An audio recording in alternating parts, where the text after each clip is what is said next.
여러분, 일본 아사히 신문이 윤석열 대통령의 술자리와 계엄 언급에 대해 충격적인 보도를 내놨습니다. 대통령과 술자리를 함께했던 전직 장관이 계엄이라는 단어를 자주 언급했다고 증언했는데요. 이것이 과연 농담이었을까요? 대통령의 술자리 문화와 발언이 국가 운영과 무관하지 않다는 지적이 나오고 있습니다. 정말 우리가 주목해야 할 문제입니다. 영상 보시기 전에 구독과 좋아요 한 번씩 부탁드립니다. 여러분의 응원이 영상 제작에 큰 힘이 됩니다.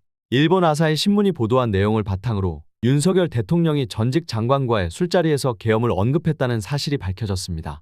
당시 장관은 스트레스를 많이 받아서 농담인 줄 알았다고 했지만 대통령의 농담치고는 무겁다는 반응이 이어지고 있습니다.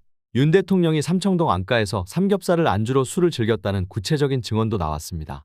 특히 주량이 소맥 20잔이었다는 점에서 놀라움을 자아냈습니다. 이는 단순한 개인적인 기호일까요? 아니면 리더로서의 책임감 부족을 반영한 걸까요? 전직 책사로 알려진 인사가 조언을 했지만 무시당했다는 증언도 포함됐습니다. 극우 유튜브에 빠졌다는 지적은 국가 지도자로서 여론의 흐름을 읽는데 실패했음을 보여줍니다. 더구나 당내 기반을 다지기보다는 청년 중도층과의 대립으로 스스로 기반을 약화시켰다는 분석도 이어지고 있습니다. 이러한 정보들이 드러난 지금 국민들은 과연 어떤 반응을 보이고 있을까요? 비상 상황에 대한 준비와 대통령의 행동은 단순한 개인사가 아닌 국민 모두의 안위와 직결된 문제입니다. 지난 12월 24일 이준석이 한 인터뷰 내용에서도 가관입니다. 대선 전에 술을 마시고 지방 일정을 통째로 펑크를 냈다고 하는데요. 대선이라는 국가의 중대한 일정에서 이런 모습을 보이는 것은 정말 처음 봅니다. 정말 위험한 사람입니다. 일본 일간지 아사히 신문이 계엄 사태 이후 윤석열 대통령에 대해 조명했습니다. 윤 대통령과 여러 차례 식사한 적 있는 한 전직 장관의 증언을 인용했는데요. 윤 대통령이 삼청동 안가 등에서 삼겹살을 안주 삼아 술자리를 자주 가졌다고 전했습니다. 지난해 4월 총선 이후 주량이 늘었고 계엄을 언급하는 빈도가 많아졌다고 주장했습니다. 전직 장관은 계엄은 스트레스를 많이 받아 농담인 줄 알았다고 했는데요. 또 보통 소맥은 반잔 정도 따르는데 윤 대통령은 가득 따라 20잔 정도 마셨다고 말했습니다. 그리고 취하면 야당 인사뿐 아니라 여당 인사도 비난했다고 아사히는 전했습니다. 아사히는 일본 내 대표적인 진보 성향 매체인데요. 윤 대통령의 책사 역할을 했다는 인사의 발언도 전했습니다. 윤 대통령이 지지율이 오르지 않고 독선적인 정권 운영에 대한 비판이 이어지자 극우 유튜브 방송에 빠졌고 주요 언론의 논조에 관심을 기울여 여론의 흐름을 파악해야 한다고 조언했지만 면박을 당했다고 전했습니다. 윤 대통령 주변에서는 총선에서 승리하려면 당내 기반을 다져야 한다고 했지만 윤 대통령은 청년, 중도층의 확장성이 있는 이준석, 안철수, 한동훈 등과 대립했고 결국 스스로 자신의 기반을 약화시켰다며 전직 장관의 발언을 소개했습니다. 윤석열 대통령과 군 수뇌부가 술을 마시면서 계엄을 모의했다는 진술을 검찰이 확보한 걸로 알려졌습니다. 동아일보에 따르면 검찰은 곽종근 특수전 사령관과 여인영 방첩사령관 등 계엄군 수뇌부들을 조사하는 과정에서 윤 대통령이 지난 6월 삼청동 안가로 이들을 불러 소맥 회동을 했다는 진술을 확보한 걸로 전해졌습니다. 이 자리에서 윤 대통령은 비상조치가 아니면 나라를 정상화할 방법이 없다고 말했고 김 전 장관은 이들을 대통령께 충성을 다하는 장군이라고 말하는 등 분위기를 띄우는 발언도 한 걸로 전해졌습니다. 검찰은 또 윤 대통령과 이들이 지난 10월 1일 국군의 날 행사 이후 재차 소맥 회동을 가진 걸로 파악했습니다. 국방부 장관 공관에 모여있던 김 전 장관 등은 대통령이 김치찌개 식사를 준비했다는 얘기를 듣고 인근에 있는 관저로 이동한 걸로 알려졌습니다. 다만 이 자리에서 비상대권, 즉 대통령이 비상조치를 취할 수 있는 권한에 대한 얘기가 오갔지만 비상계엄 선포와 관련된 구체적인 계획이 논의되진 않은 걸로 전해졌습니다. 앞서 검찰은 지난 27일 김 전 장관을 재판에 넘기면서 윤 대통령과 김 전 장관이 적어도 올해 3월부턴 계엄을 여러 차례 논의했고 11월부턴 실질적인 준비를 해왔다고 밝힌 바 있습니다. 윤석열 대통령이 머물고 있는 한남동 관저로 가보겠습니다. 자, 정인아 기자. 윤석열 대통령 오늘 오전 공수처에 출석했어야 하는데 결국 나타나지 않았습니다. 관저에 계속 머물고 있는 건가요? 네, 윤 대통령은 지난 12일 대국민 담화를 발표한 이후 지금까지 모습을 드러내지 않고 있습니다. 제가 아침부터 지금까지 계속 지켜봤는데요. 대통령과 경호 차량 행렬을 볼 수 없었습니다. 오전 10시 10분엔 우체국 오토바이가 관저 앞으로 와서 소포를 전달하는 모습이 포착됐습니다. 이 소포의 정체가 뭔지 관저 안으로 전달됐는지는 확인되지 않았습니다. 어제도 우체국 차량이 관저 앞으로 와서 공조본에 출석 요구서를 전달했는데요. 수령을 거부당한 채 돌아갔습니다. 한편 윤 대통령이 탄핵 소추안 표결 전날 관저에서 음주를 했다는 주장이 나왔습니다.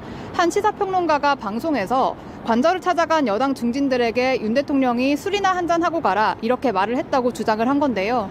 이를 계기로 온라인에선 윤 대통령의 음주 논란이 또다시 불거졌습니다. 윤석열 대통령이 수사나 탄핵 심판에 제대로 응하지 않으면서 비판이 커지고 있습니다. 관저 근처에서 시위도 벌어졌다면서요. 네, 조국혁신당이 관저 앞에서 윤 대통령의 수사기관 출석을 촉구하는 집회를 열었습니다. 윤 대통령을 향해 무엇이 무서워서 출석 요구서를 반송했느냐, 당당하게 공조본에 출석해라 이렇게 말했는데요. 직접 들어보시겠습니다. 법의 심판대에 오를 것 같으니 머리를 박은 꿩처럼 숨어 있습니까? 오후에는 해병대 군복을 입은 한 남성이 관저 앞에서 윤 대통령을 체포하라고 소리치는 소동이 벌어져 경찰과 경호 인력의 제지를 받기도 했습니다. 지금까지 한남동 대통령 관저 인근에서 JTBC 정인아입니다. 보수 원로로 꼽히는 윤여준 전 환경부 장관이 윤석열 대통령이 일으킨 내란 사태와 관련해 같은 파평 윤 씨라서 지금 죽겠다, 괴롭다면서 분통을 터뜨렸습니다. 현실이 워낙 어려워지니까 돌파할 길은 안 보이고 민심은 떠나서 지지도가 20%를 떨어지기도 하고 그러니까 아무것도 할 수 없는 식물인간이 된다는 건 다 용납할 수 없고 그러니까 엉뚱한 발상을 한 것 같아요. 술도 굉장히 좀 즐겼다 이런 이야기들이 거의 뭐 매일 밤 들렸거든요. 들리는 말로는 거의 매일 밤 새벽까지 마신다는 거 아니에요? 그런 것도 이 판단력이 흐려지는데 그러니까 완전히 역할을... 저는 판단이 그렇죠. 옛날에 흐려졌다고 생각하는 거죠. 술을 그렇게 먹고 뇌가 제대로 작동할 수 있나요?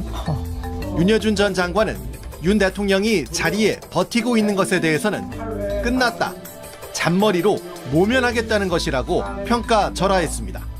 아니 그러니까 뭐라 그럴까요? 자기 정치적 생명을 연장하겠다는 생각하는 거 아니에요? 하야하면 거기서 끝나는 거잖아요. 끝나죠. 그러니까 이게 탄핵에서 이길 수 있다는 생각을 지금 한다는 거잖아요. 뭐 그런 계산을 하든지 지금 뭔가 윤 대통령은 정상적인 사고력을 잃은 분이라고 저는 보이는데 예, 그러니까 뭔가 탄핵으로 가는 게 자기한테 유리한 국면을 만들 수 있다고 보는 거겠죠. 어디로 가도 안 돼요. 어디로 가도 안 되네. 끝났죠. 이걸 어떻게 잔머리 써가지고 모면하겠다? 저는 그런 생각하는 것부터가 그 덩치는 큰 장관이 왜 그래 이거. 윤 전 장관은 1차 탄핵 투표에 불참했던 국민의힘을 향해서도 그러다가 아주 죽을 수 있다고 경고했습니다. 어떻게 보면 지금 국민의힘은 자기들이 만든 대통령이 이런 과오를 검했으니까 남들보다 먼저 탄핵하자고 그래도 용서받을지 말지 한 거 아니에요? 먼저 나서서 탄핵이 바로 그래야 다음 날 국민한테 용서를 받을지 말지 한 건데 국민들이 볼 때는 꼭 꼼수 부리는 것으로 보이고 예, 그렇잖아요. 정치 상황이 혼란스러울 때는 원칙이 뭐냐, 정도가 뭐냐 이걸 생각해서 그리 가야 돼요. 그래야 자기들도 살아요. 잔머리 굴려가지고 또 온갖 제도적인 방편을 찾아서 살아남겠다? 그러다 아주 죽을 수 있다고요 정말. 그러면서도 윤 전 장관은 여의도 국회 앞에 모인 시민들을 언급하면서 이게 우리 한국 정치의 희망, 젊은 여성들이 저런 정치의식을 가지고 저런 실천력을 가지고 있는 한 함부로 정치 공작 못할 것이라고 평가했습니다. 술 이슈 이거 뭐 대선 선거운동 기간에도 뭐 아침에 새벽에 일정 잡아놓으면은 뭐 술 드시고 못 나오고 그랬다는데 진짜인가요? 그게 사실 지방 일정이 몇 번 있었는데요. 지방 일정을 통째로 펑크낸 적도 있었습니다. 술 마시고요? 예, 그런 일이 있었습니다. 그래서 제가 뭐 그 지역 주민들이 마음이 상하실까봐 어딘지 제가 딱히 말씀 안 드리겠습니다만은 제가 그래서 전화해가지고 엄청 뭐라 한 적도 있었고요. 예, 제가 큰 틀에서 사람 만들려고 했었습니다. 아니 뭐라고 이제 술은 당분간 좀 자제하시라, 그만 드시라 그런 말씀을 하셨을 거 아니에요? 아니 제가 뭐 이렇게까지 얘기했습니다. 아니 여기 지금 그 지지자들이 중소도시인데도 불구하고 몇천 명, 거의 10,000명 가까이 모였는데 여기다 대고 내가 뭐라 그러냐. 예, 이분이 뭐 그랬더니만 뭐 오늘 그냥 대표님이 좀 이렇게 어떻게 말씀 잘해주시고 아니 이게 냉정하게 말하면은 여기 저 보러 온 사람 얘기는 저 보러 온 사람 며칠이나 되겠느냐. 후보 보러 온 사람들이 대다수고 그런데 정말 실망스럽지 않겠느냐. 그렇지. 빨리 그 다음에 그러니까 그날 이제 한 3군데 정도 유세가 있었는데 뒤에 일정이라도 빨리 기차 타고 내려오시라. 뭐 이렇게 제가 얘기했던 기억이 있어요. 민주발전소였습니다. 시청해 주셔서 감사합니다. 민주주의를 사랑하는 여러분들의 구독과 좋아요는 영상을 만드는 데 큰 힘이 됩니다. 민주주의의 발전을 위해서 노력하겠습니다.